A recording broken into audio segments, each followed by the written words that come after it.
Hi there and welcome to the show. I'm Nancy Guppy coming to you from Fountainhead Gallery on Queen Anne Hill.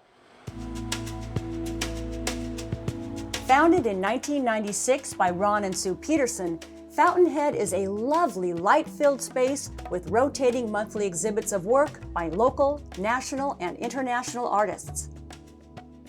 The gallery's current show, Juxtaposition by Jesse Hitchens, features gorgeous and evocative paintings of urban and natural landscapes found in and around the Pacific Northwest. Jesse says that his goal in painting is to, quote, create a feeling of memory, the experience we have in a certain place and time. And one of my favorite things to do in a painting is to leave room for interpretation to the viewer. Juxtaposition runs through March 31st. For information on upcoming exhibits and on the gallery's live music series, go to fountainheadgallery.com.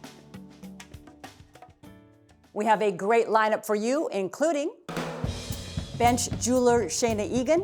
Working with my hands is something that always was sort of innate and natural for me to do. A short list of groovy art events. And music plus a surprise from the Black Tones.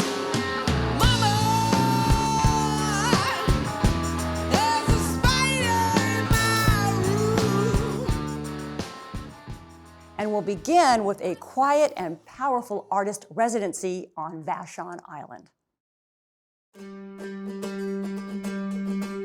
Vashon Island has always had a place in my heart, and I'm not actually sure why, except that it just is what it is.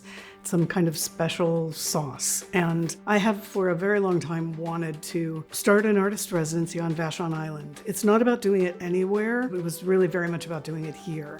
And this house that the residency is in and the property that it's on seemed like it would work. This house is kind of strange. It meanders. It has large community, open space, shared space. And so it's turned out to work really, really well. It did happen in the middle of the pandemic, and it came together much faster than I thought it would. And in May of 2021, we opened with our very first resident, and we've been going ever since. By the end of 2023, we will have hosted more than 110 artists of varying disciplines from all over the country and some from other parts of the world. I've only been to Vashon Island as a day tripper previously, and it is just so wonderful to have an extended period of time to engage with this magical place. I was drawn to Vashon Island because of its edges, that it's this beautiful rural environment in very close proximity to the urban center of Seattle. And there are beautiful edges between land and water and tides and time.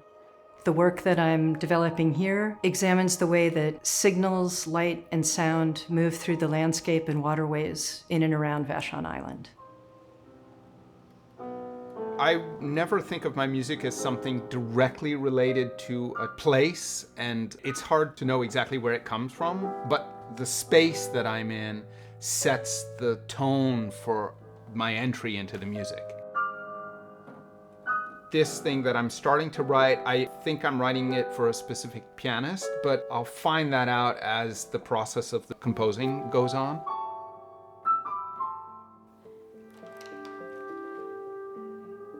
It's because of the residency that I now know there's a Vashon Island. I've never been to this area, so it was all new for me. And I'm from the Netherlands. I'm absolutely a water person. And so for me, just to be on an island, just the idea of it and to be surrounded by all this water, for me, it's very inspiring. I love it. This space is my world for the past few weeks. I look out over Quartermaster Harbor. I feel like the open expansiveness of this view above the desk in this large window, it just helps inspire openness and expansiveness in my own writing.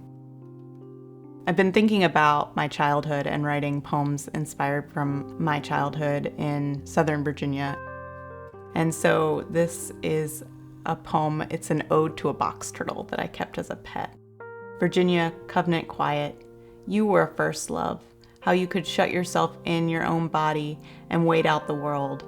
How you would try to get back home for years, but we can learn to leave what crawls entangled in tall grass, solitude, and early autumn rain. I think being around artists every day, I feel like I learn something new. Every day, I feel like I've learned more about myself, how we create family with people that you've never known, and you realize we live across the world or across the country from each other, and we have so much in common. And I also feel like a proud parent, when they do really well, or when I see on social media that they've had some big success that they're really excited about. My life on this island feels huge because I learn so much from all these people. So here you'll notice this incredible music stand, which is a painter's easel that one of the artists here helped me mount and put together, Nelica. And this is just one of these technical issues that a composer faces, is that you have a keyboard, but you need something to really press against so that I can just be writing and then push against it. And a flimsy music stand just doesn't do the same trick. So this is the concoction we've come up for this studio. I really am excited that there are other artists here, in particular non-writers. The fact that there's a composer here and then visual artists. I like to have the conversations in the evening when we're all cooking dinner about what they're working on, what their process is like, what they're learning. One of the things I love most about my life, and I do love my life, is that I have a life that revolves around art. I make art, I see art. I just feel incredibly fortunate to be able to offer this residency to artists of all kinds.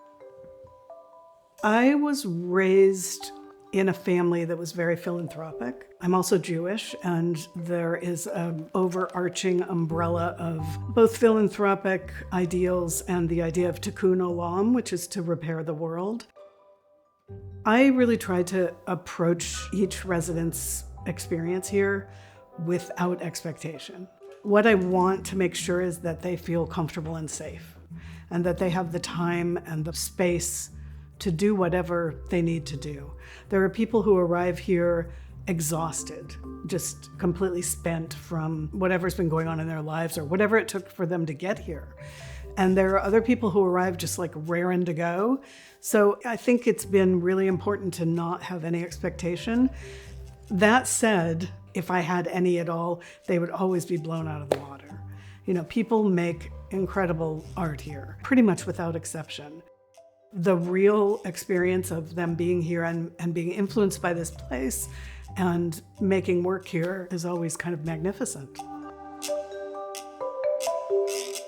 More information about the Vashon Artist Residency is on their website. And see more of Kathy's work at kathysarkowskistudio.com. The Blacktones, one of Seattle's great local bands, is comprised of the brother-sister duo Eva and Cedric Walker, with Eva's husband Jake occasionally playing bass. Well, Eva and Jake recently celebrated the birth of their first child, Hendrix Michelle Udy. Yes, that is Hendrix as in Jimi Hendrix. So in light of this wonderful news, here are the Blacktones from 2019 performing Mama, There's a Spider in My Room.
Follow the Black Tones on Instagram, Bandcamp, and their website, and catch Eva on KEXP's early show, Monday through Friday from 5 to 7.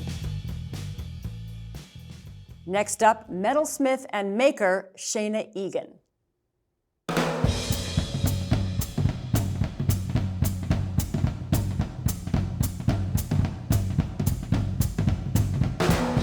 I'm Shayna Egan. I am a jewelry maker and designer, and I work as a bench jeweler at Green Lake Jewelry Works. We primarily here work with precious metals, so platinum, carated golds, and silver.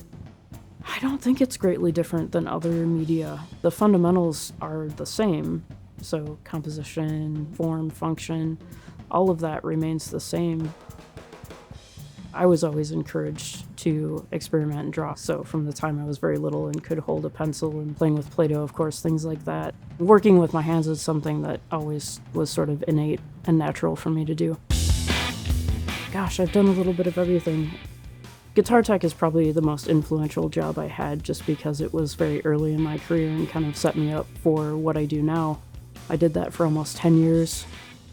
During that time period, I spent a lot of my free time playing in bands because it was the mid-90s, and that's right when women were starting to become super visible in the arts in that way. And I picked up the guitar and taught myself, and then was lucky enough to get offered the job at the guitar shop. So it lent itself naturally to playing with a lot of bands.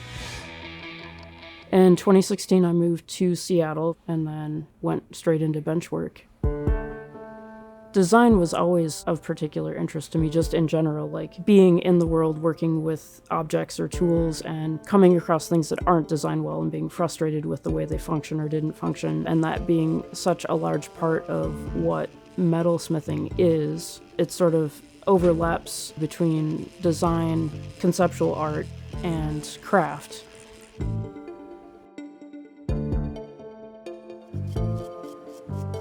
It is something that's existed for hundreds of years and is done essentially the same way for the entire time it's existed. You heat metal up and you bend it and move it and push it back into shape and shove stones into it. It's endlessly complex and there's always more to learn. In terms of teaching, I enjoy it because I am such a nerd and I am so passionate about it. I love watching someone get excited for themselves when they finally get a hold of a skill that they've been struggling with and they're like, no, I finally get it. And it happens and then they can just move forward with it. You think it's gonna go faster now that you've gotten a couple in there? I'm hoping so, now that I've kind of figured out how to get them in there and what to look for and yeah. We work at a nearly microscopic level. I mean, we work down to, especially when we're setting stones, you know, some of the stones we set are 0.7 millimeters in diameter. That's about the smallest that we go for something like a hidden halo next to a center stone. My particular favorite is restoration work, so I'll take something that is sometimes more than 100 years old and refurbish it in a way that makes it possible to wear again for a whole nother generation. And I think that's an incredibly special thing to do for someone. I think it's interesting because it's something that is such an intimate experience for the person that is asking for the object.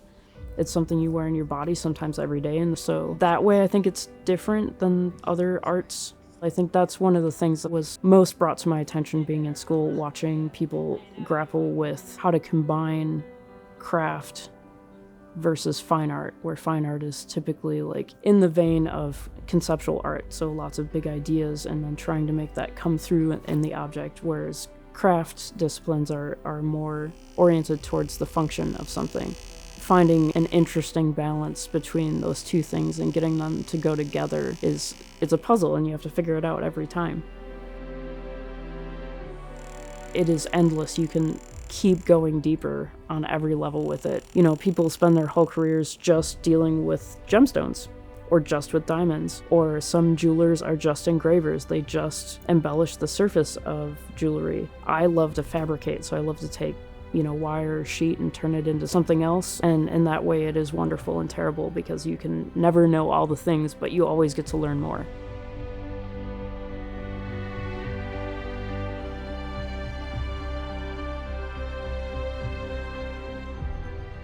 follow Shayna and see more of her work on Instagram. And now, a short and snappy calendar of events.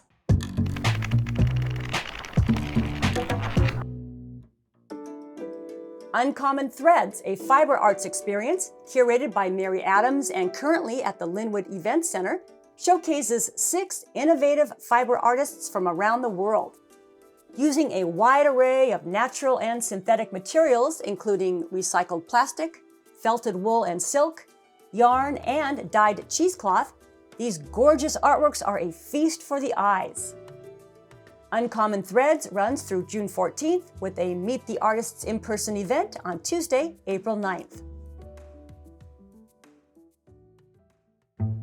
Greg Laschow's YouTube series, The Uncertain Detective, tells the story of a filmmaker struggling to make a low-budget comedic TV series about a detective who investigates unusual cases.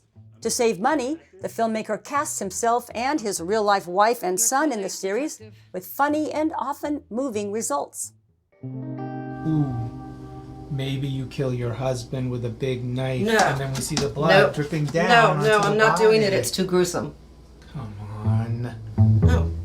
Watch the series online and attend a special live screening on Monday, April 22nd at SIFF Center.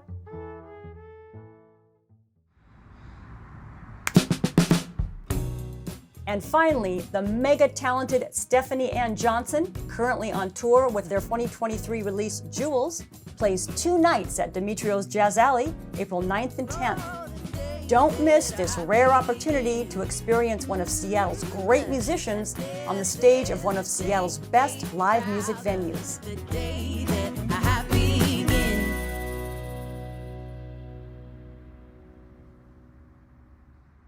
And that's a wrap. Big thanks to Fountainhead Gallery for hosting us, and a reminder that their current show, Juxtaposition, closes Sunday, March 31st.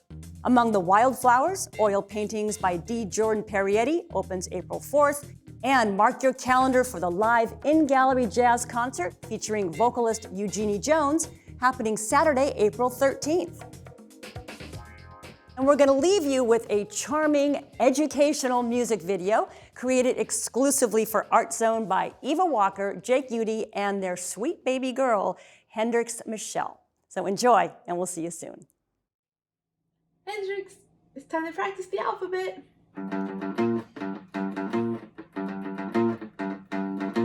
A, B, C, D, E, F, G, H, I, J, K, L, M, N, O, P, Q, R, S, T, U, V, W, X, and Y, and Z.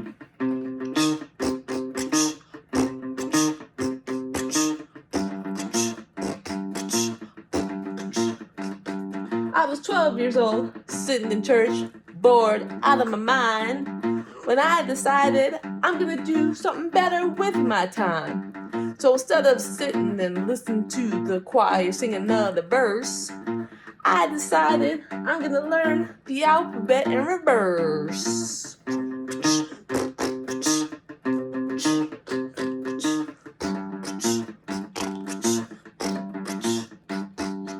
Z, Y, X, W, V, U, T, S, R, Q, P, O, N, M, L, K, J, I, H, G, F, E, D, C, B, A is how it goes.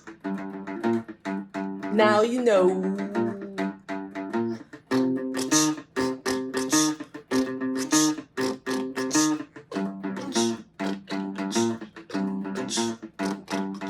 Now you know the alphabet, forward and backwards. Next time, won't you rap with me, and then we'll both be nerds.